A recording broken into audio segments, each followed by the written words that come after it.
Buenas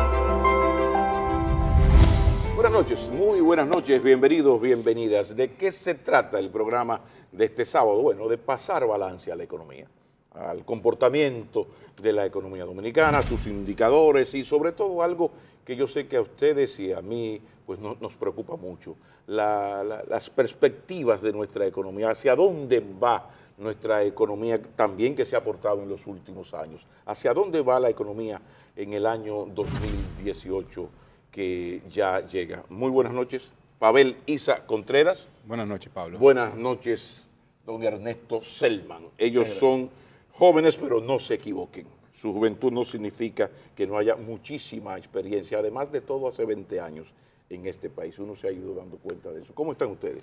Muy bien, gracias. Bien. Un poco agripado, pero echando la batalla. El Bermúdez blanco con limón ayuda mucho, Pavel. Hablemos. Más el limón que el Bermúdez. Muy bien. Lo que pasa es que en este canal se puede mencionar a Bermúdez sin ningún problema. Pero miren, hablemos de la economía. ¿Cómo estuvo la economía dominicana, la evaluación de la economía dominicana, así muy grosso modo, por supuesto, en el año 2017? ¿Qué tú me puedes decir? Yo creo que la principal característica del desempeño económico de 2017 ha sido la reducción del crecimiento económico. Yo creo que hay consenso alrededor de eso. Se terminaron los años dorados, como escribí en algún momento. De esos años dorados fue desde 2014 a 2016, cuando se registraron tasas de crecimiento económico por encima, bastante por encima del nivel medio histórico, o lo que, como dicen algunos economistas, de su nivel potencial, por encima del 6%, el promedio 7%, de hecho el promedio fue 7% en esos 3 años, una tasa bastante elevada, aún para el parámetro propio de la República Dominicana, que yo creo que es el mejor parámetro para juzgar el crecimiento del país, no tanto el crecimiento de otras economías en la región, porque tienen dinámicas e inserciones internacionales distintas, aunque no deja de ser relevante la comparación internacional. Que el crecimiento continuó, aunque en menor medida, en el primer semestre del año 2017, pero en el segundo semestre se ve una significativa desaceleración, y yo creo que eso es lo que va a marcar 2018, 2019 y probablemente hasta 2020, aunque realmente no nos podemos tanto aventurar hasta tan adentro como 2020. ¿Compartes esa reflexión, Ernesto? Definitivamente lo que se ha visto y las propias estadísticas oficiales, porque muchas veces vemos estos crecimientos y nos parecen que a veces son muy optimistas. El 7% no parece, cuando uno ve algunos indicadores de la economía real, que se refleja. Pero sí, definitivamente hay un desaceleramiento de la economía y hay varios factores que pueden explicar esto. Hay uno que nosotros hemos señalado que entra en este año, y es el tema de las nuevas regulaciones con relación al lavado de activos. Sabemos que la economía dominicana es una economía que una buena parte de su actividad se realiza con dinero en efectivo, en la informalidad, y mucho tiene que ver con lavado de activos. Y lavado de activos no solamente desde el punto de vista, mucha gente señala el narcotráfico, claro, pero también tiene que ver con todo el tema de soborno, corrupción y evasión de impuestos, inclusive internacional, que buscan colocarse en países con institucionalidad débil y que llegan a la República Dominicana a invertir, a consumir, a producir, y eso tiene un efecto importante porque ahora, limitando la actividad económica con dinero en efectivo, sí, se limita a la actividad económica en general, y eso ha tenido un impacto, y creemos que esto es un tema permanente que va, y yo comparto con Pavel de que esto debemos tomarlo como referencia para lo que se ve un poco hacia adelante. Okay. Y lo que hemos visto es que no ha habido cambios fundamentales en la política pública, no hay planteamientos reales de cambios fundamentales en los fundamentos de la economía, por lo que vemos que será una pauta que nos está dando hacia el futuro. Eso no significa, debo decir, Pablo, que vamos a ver un colapso en el crecimiento. Yo no veo ninguna razón para que vayamos a crecer por debajo del 4%. Y en una economía como la dominicana, crecer por debajo del 4% es una catástrofe. En otras economías es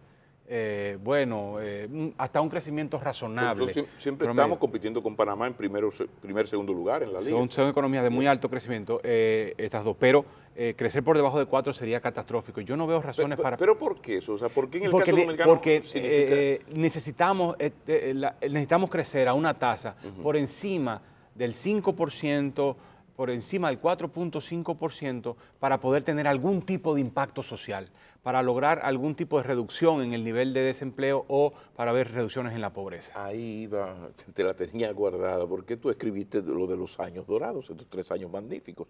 Como ustedes manejan las estadísticas, esos años dorados se reflejó esa cosa buena de años dorados, crecimiento, que 7 promedio, que en los indicadores sociales. La pobreza monetaria se redujo de manera importante, de acuerdo a las cifras oficiales.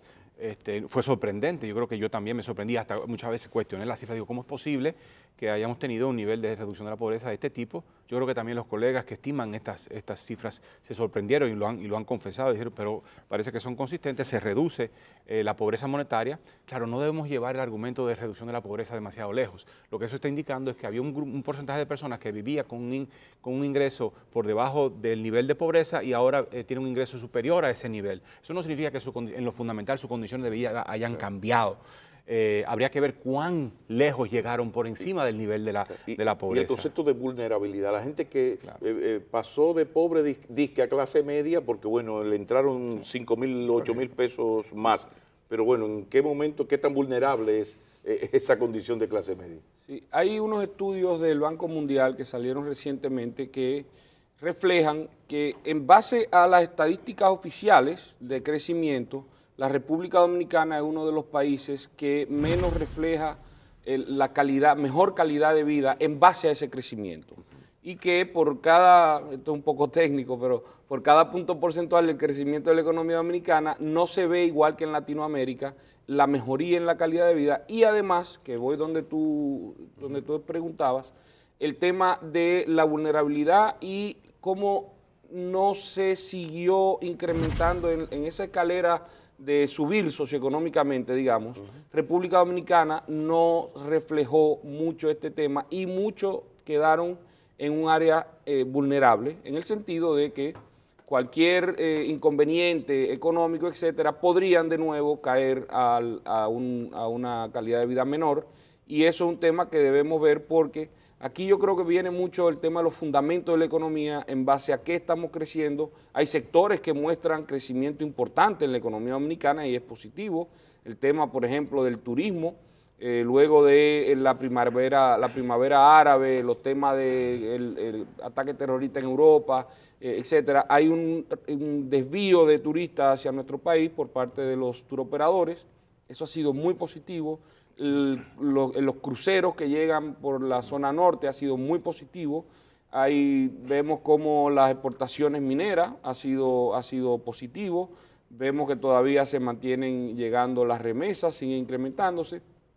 Pero hay una parte de la economía que está creciendo en base al gasto y el endeudamiento público, y esto entonces lo que se dice es si esto es permanente o será, como hemos visto en otras ocasiones en nuestro propio país, o esto es algo temporal. Y eso es un tema importante. Qué bueno que lo mencionaste. Después de la pausa vamos a entrar en ese candente tema, el de la sostenibilidad de nuestra deuda. Ya regresamos.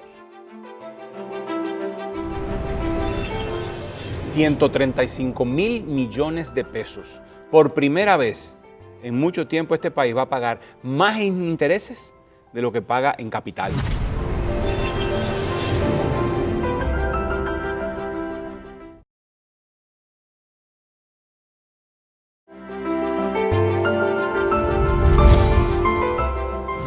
Hablemos de la sostenibilidad de la deuda, Pavel Issa, Ernesto Selman, porque en esto del endeudamiento como que el gobierno debería escuchar un poco. Hay una frase de Facundo Cabral, dice, coma hierba, millones de vacas no pueden equivocarse. Oye, si todo el mundo le está advirtiendo, señores, ya está bien, vamos a ver.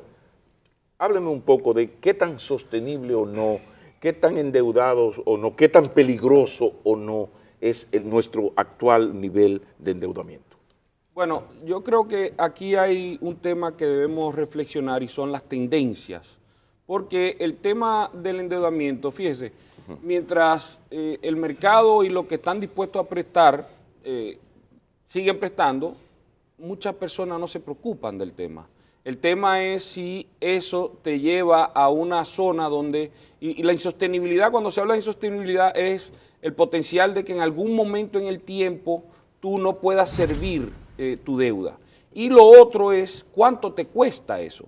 Porque no es solamente la cantidad o el nivel de la deuda, sino el costo de eso. Entonces, el tema aquí es que hemos llevado una tendencia. Yo creo que el tema es la tendencia, que con cambios de políticas públicas y aprovechando que están los mercados y los que nos siguen prestando, están dispuestos a seguir prestando, aprovechar esta coyuntura para hacer unos cambios en las tendencias que llevamos. Desde el año 2001 para acá, el gobierno ha gastado más de lo que ingresa y eso implica que esos déficits tienen que financiarse con nueva deuda. Lo que pasa es que hubo un momento, después de la crisis financiera en los Estados Unidos, donde el costo de dinero bajó. Entonces los organismos internacionales, y eso es una trampa. Con el FMI le decían al gobierno, mira, está bajito. Eso es una trampa. Dinero. Sí, pero por lo menos era atractivo en ese momento. En los 80 sucedió, cuando subió la tasa de interés, entonces vino la crisis en los países en Latinoamérica de la crisis de deuda El problema es como que hemos seguido. Ese es el tema. Llevamos 10 años de un déficit promedio anual del 3% del PIB. 10 años. Eso es mucho tiempo. Entonces se supone... La deuda en este momento, perdón, la deuda en este momento no es insostenible, pero la senda por la que va, la tendencia por la que va, es hacia la insostenibilidad. Lo que implica que nos tendremos que ver obligados a hacer mientras más nos tardemos, nos vamos a ver obligados a hacer un ajuste cada vez más violento para poder corregir esa situación. Sí, los gastos están creciendo más velozmente que los ingresos. Y para tú corregir, que la propia economía. Y que la propia economía, exactamente. Por eso es que crece la deuda con respecto al PIB, que no es un indicador bueno, pero es un indicador, digamos, uno de los indicadores. Yo creo que el mejor indicador sería cuánto te cuesta la deuda en tu presupuesto todos los años. Y si tomamos el indicador que hay que, fíjate, en los presupuestos todos los años hay una partida que se llama pago de intereses. Y eso es la partida que hay que tomar en cuenta porque eso se paga con dinero. Eso no se paga con estadísticas. Eso hay que buscar dinero para servir eso. ¿Por dónde vamos? Ese porcentaje, ¿por dónde anda? El tema es como porcentaje de los ingresos del gobierno. Que cómo se debe calcular. Que como debe ser. De lo que te va a entrar. Es correcto. De lo que te va a entrar porque con eso es que tú pagas, ¿verdad? Entonces, el costo de eso, el 25%, nuestras estimaciones para el 2018, según el gobierno sería 24%. Nosotros estamos estimando 24.6%. Casi 25%, de los ingresos tributarios tendrían que destinarse solo a pago de intereses. 135 mil millones de pesos. Por primera vez en mucho tiempo este país va a pagar más en intereses de lo que paga en capital. Sin contar los intereses del déficit clasificado del Banco Central. Eso es aparte. Porque si decimos mañana, Pablo, si decimos mañana, la deuda del Banco Central, que está hoy día en 486 mil millones de pesos, si la deuda del Banco Central decimos mañana que lo vamos a congelar, habría que buscar 55 mil millones de pesos más que los 135. Entonces, esto es un tema que hay que ponerle atención. Y fíjate ¿por qué lo de Cabral? ¿Por qué no come hierba si miles de vacas no pueden equivocarse? ¿A qué se debe de que todo el mundo advierte, pero el ritmo sigue? Esa te la voy a contestar ahora, pero fíjate que el pago de intereses, esa línea, es el segundo después del gasto en educación. Es decir, aquí tenemos el gasto en educación, primera línea, segunda línea, pago de intereses. Eso te tiene que decir algo, ¿verdad? Y además, estamos endeudándonos para pagar intereses. O sea, ya no estamos endeudándonos para el reenganche. Porque digo, o sea, te ves una deuda, tú coges otra, te quedaste igual. No, ahora tú estás tomando dinero para pagar los intereses. En un año, casi todos los intereses, no es el caso de 2017 ni 2018, pero creo que el año anterior, todo lo que pagaste de intereses lo tomaste prestado. Pero mira, hay dos datos aquí del informe que presentó recientemente la OAS. Dice que la deuda consolidada del país es de 39 mil millones, equivalente al 52.48. Entonces, ustedes que manejan estos datos... Eso está subestimado. Eso es lo que Eso está subestimado porque fíjate que cuando... hace 2 años... Es peor. Sí. Porque uno ha ido mirando, y ustedes han venido a este programa, hemos tocado este tema, y cuando estaba en 40, y yo le hacía la misma pregunta, Pavel, ¿tú crees que está en 41? Entonces, no, son las todavía, tendencias. El problema pero son las que todo- tendencias. ok. Y el tema aquí viene porque cuando vemos esa tendencia y vemos que hay muchos de la deuda que no se registra como deuda pública, tú dices, bueno, entonces es mayor. ¿Por qué? Porque, por ejemplo, hay este mes de noviembre el subsidio de la electricidad, porque parte del dinero del subsidio al sector eléctrico se ha estado destinando a la inversión a Punta Catalina, desde hace 3 años para acá aproximadamente. Eso se financió con unos mecanismos a través del Banco de Reserva de poder financiar a las EDES, a las distribuidoras de electricidad, a través de este mecanismo, y hace 1 año o 2 años se hizo otra transacción de 760 millones de dólares. Es decir, con este mismo mecanismo. Y eso no se registró como deuda pública. Pero eso es con la garantía del Estado. Eso debería registrarse Porque como deuda las pública. EDES son... Y no está ahí. Sí, Entonces, entonces, la ese sede tiene 52, razón social privada, digamos, O sea, ese pero en el 52 fondo el accionista es el Estado, pues es lo que Sí, dice pero me Ernesto. se le dijeron que estaba presta- subvaluado. Entonces, ese 52, en verdad, Un poco desde el más punto de elevado. vista de ustedes, ¿por dónde andaría? Sin eso, Ese sin lo que estamos 52.48. hablando, lo que pasa es que ahí también se elimina la deuda que le O sea, manda. hay como un cariño, entonces. La deuda que le manda, fíjate, la deuda de recapitalización, hay unos bonos de recapitalización que le manda el Hacienda al Banco Central. Sí. Esos bonos de recapitalización no están registrados ahí. Y si a eso le sumamos lo otro que estábamos hablando, de que hay mecanismos que se están utilizando, que se hace y le prestan, el mercado le presta, es porque tiene garantía del Estado, porque en última instancia saben que el Estado que entraría. Entonces eso es deuda pública, aunque no esté registrado. Nos vamos a una pausa porque tengo citas que compartir con ustedes para que ustedes compartan sus reflexiones con los amigos televidentes. Ya regresamos. Cualquier persona, empresa o gobierno que tiene que destinar un 25% de sus ingresos solo a pago de intereses, tiene que revisarse.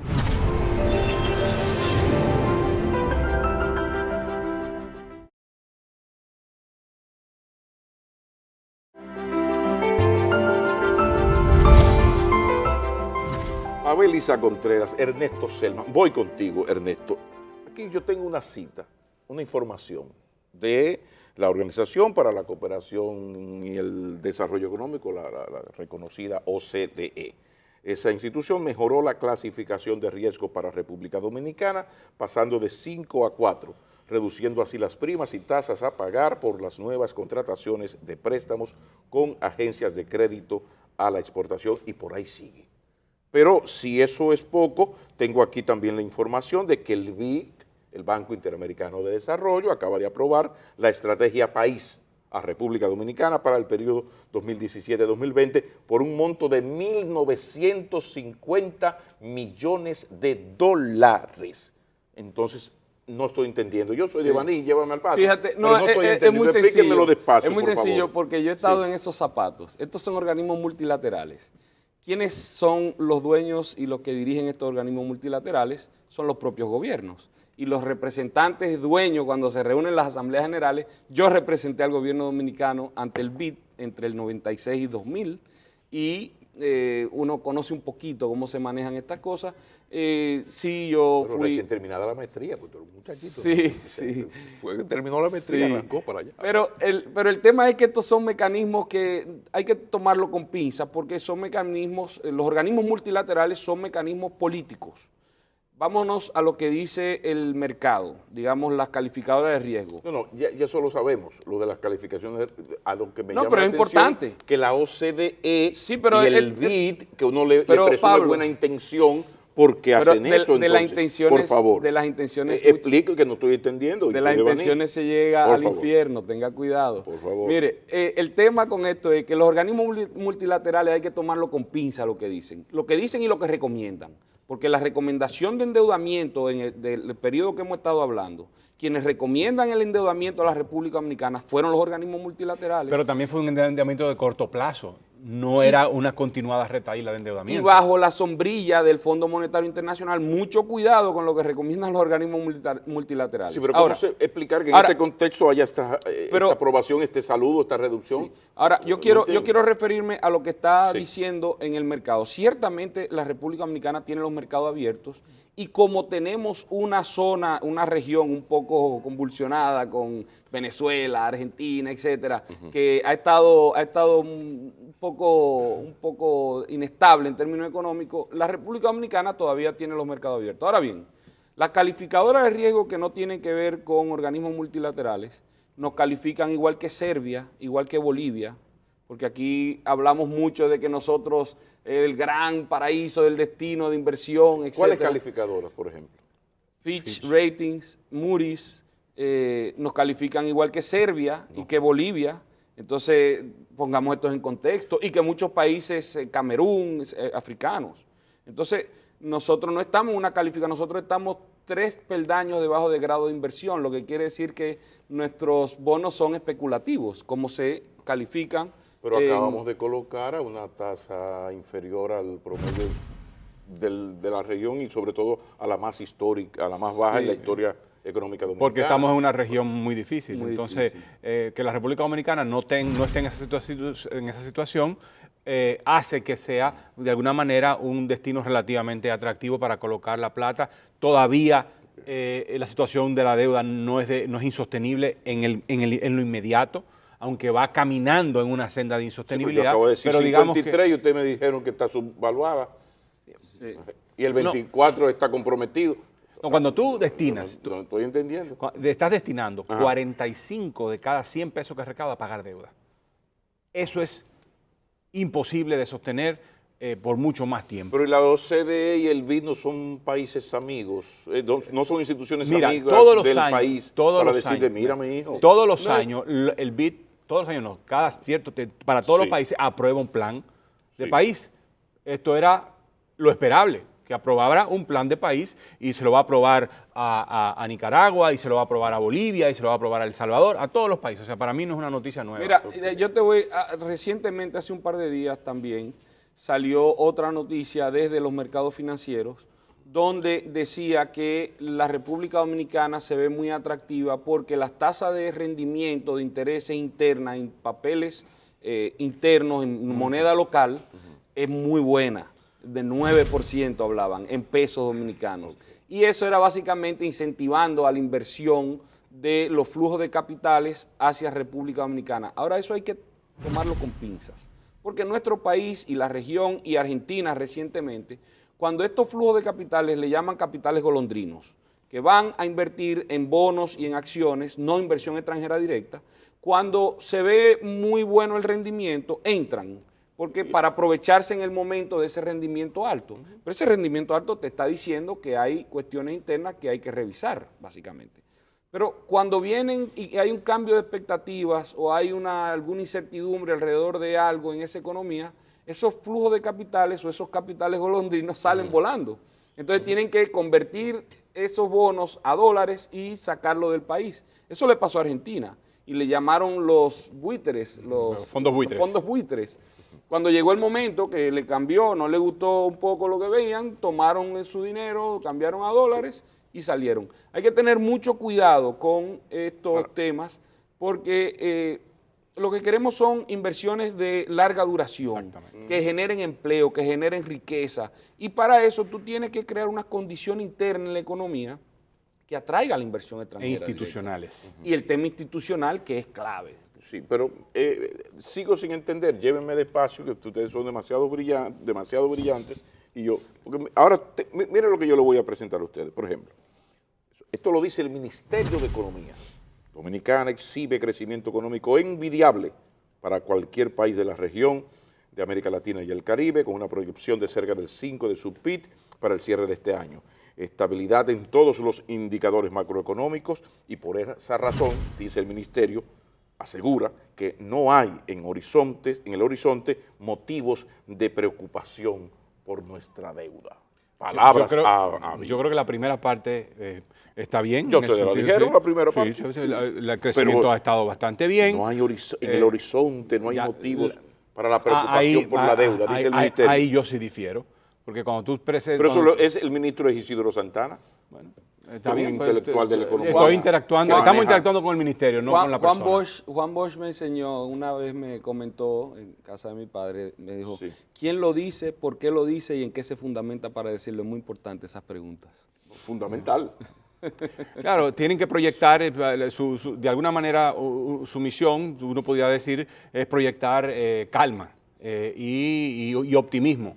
Pero también yo creo que tiene la responsabilidad de discutir con más franqueza. De la realidad. La realidad. Y yo creo que ahí hay una falla. Esto es muy sencillo. Cuando una persona... En el horizonte no hay motivos para la preocupación por la deuda, después de lo que hemos hablado aquí, con datos y lo que nos Pablo, falta. Lo que nos preocupa es que, primero, que no se están hablando las cosas tal cual como son.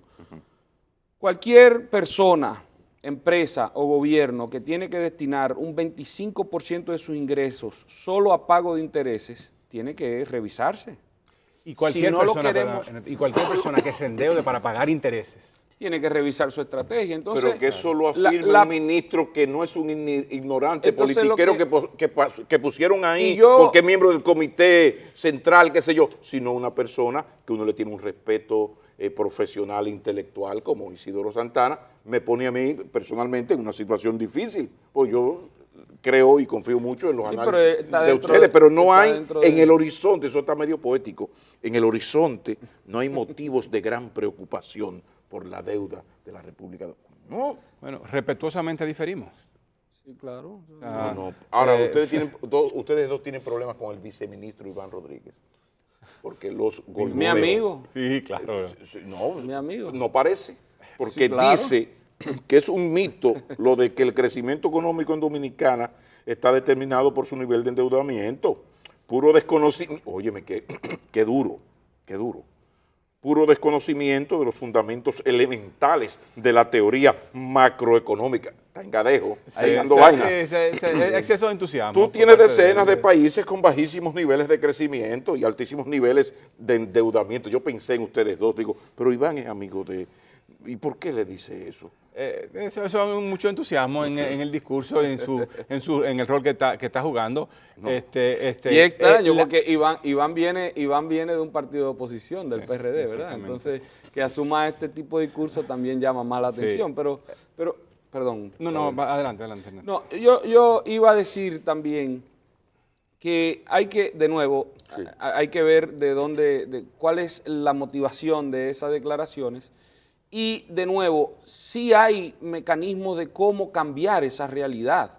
Lo que nos preocupa muchas veces es por qué no se discuten los fundamentos y realmente lo que está sucediendo y no se discuten alternativas o estrategias para cambiar esta tendencia, que es lo importante. Para mí yo creo que el tema... Pero hay dos elementos ahí que están causando esto, porque tú hace un rato preguntaste de las causas. Claro. ¿Y por qué seguimos en esta dinámica? Yo creo que después de la pausa, por favor, viene la respuesta. Ya regresamos.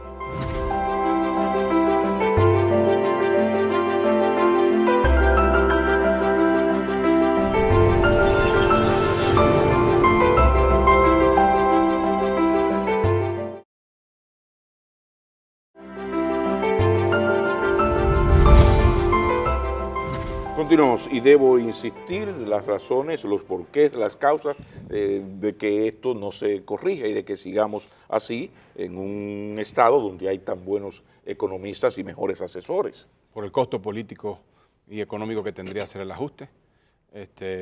Aquí, primero tú tienes una masa clientelar que depende del gasto público y eso es lo que te da parte de tu apoyo político, deviene del manejo del gasto público. Tú recortas gastos ante una ausencia, ante una imposibilidad política de liderar un proceso que eleve las recaudaciones tributarias en el marco de un diálogo. Sí. La única alternativa, porque tu capital político se ha venido erosionando por los casos de corrupción. Entonces, ante eso, la única alternativa que tienes es recortar gastos o hacer que los gastos crezcan menos velozmente que los ingresos, cambiar la tendencia de lo que tenemos ahora.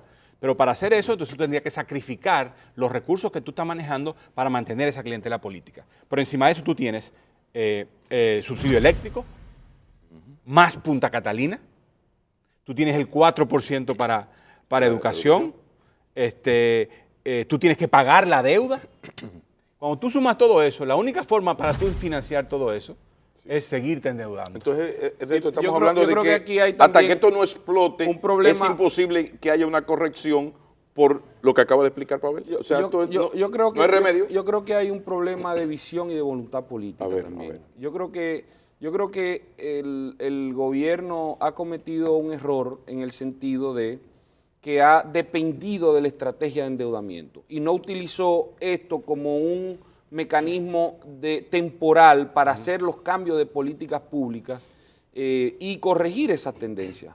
Entonces, yo creo que hay un problema de visión desde lo más alto en la toma de decisiones, del punto de vista de que esto de seguir gastando y endeudándose, parecería que se asume que es hasta bueno, aparentemente. Néstor, que la lógica del poder. Y el tema de la voluntad Es política. que la es lógica clave. del poder depende del manejo de los recursos públicos. Sin recursos públicos pierdes poder. Y por lo tanto corres el riesgo de perder el control del Estado. Pero sí, Esa- eso es tener una visión muy politizada y muy cortoplacista. pero eso es lo que estoy Porque diciendo. si llega el momento en que esto se hace evidente, ser insostenible, entonces tiene un problema político. Absolutamente. Fíjate lo que pasó en Brasil. Es la posposición del enfrentar el costo fíjate, político. fíjate lo debo que pasó en interrumpirte. Brasil. Tú estás diciendo que si de aquí al 20 esa ralentización, como dicen ustedes, el ritmo disminuye, de la economía se mantiene, ¿podría haber entonces problemas serios en términos electorales? Porque Bueno, el PLD ahora está reinando, muertecito de fíjate, éxitos. O sea, por el análisis de ustedes, diríamos que yo lo insisto- determinante ahí va a ser el funcionamiento de la economía, de Yo- que el yo jueguito de insisto- endeudamiento se mantenga. Yo insisto ¿o no? con el caso de Brasil. Fíjate Sí, que en Brasil era la joya de la inversión y de flujo de capitales. O el milagro brasileño. El milagro brasileño. Sí, sí. En el 2014 se hizo evidente la insostenibilidad fiscal. Fue cuando llegó a 25% el pago de intereses de los ingresos tributarios en Brasil. Y estamos nosotros. Nosotros vamos a llegar ahí el año que viene. Gracias. Pero el tema es que cuando viene el problema económico es cuando surge el problema político. Y por eso yo digo que entonces si se depende de esta estrategia para mantener una cierta posición política, está siendo cortoplacista y está dependiendo de una estrategia errada. Porque si se te complica la parte económica, como sucedió en Brasil, Sí. la parte política se te complica mucho más Y que eso- antes, como mismo tú Y decías. yo creo que la Pablo. estrategia que tienen es tratar de empujar el barquito, soplando el barquito lo más posible, a ver hasta dónde llega. pero que llama la atención porque Esa es la en el- impresión que yo tengo, pero el riesgo es muy alto. Yo te Lo que pasa comparto es que llama plenamente la contigo, el riesgo es atención- altísimo. El riesgo es muy alto y hay que tomar las medidas. Pero me llama la atención porque en Brasil, mientras la crisis económica no llegó, la corrupción no se notaba. Eso es como un narcotraficante que tenía un casino en el malecón y nadie sabía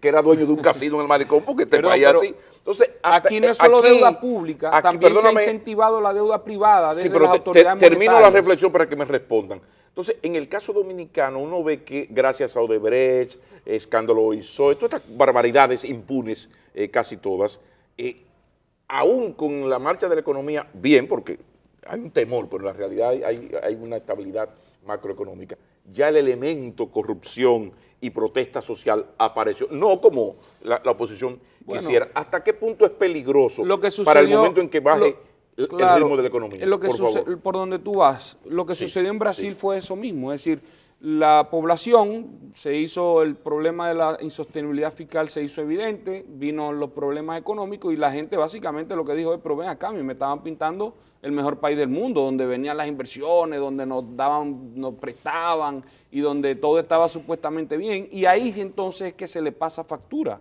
al sistema económico, a todo el sistema económico.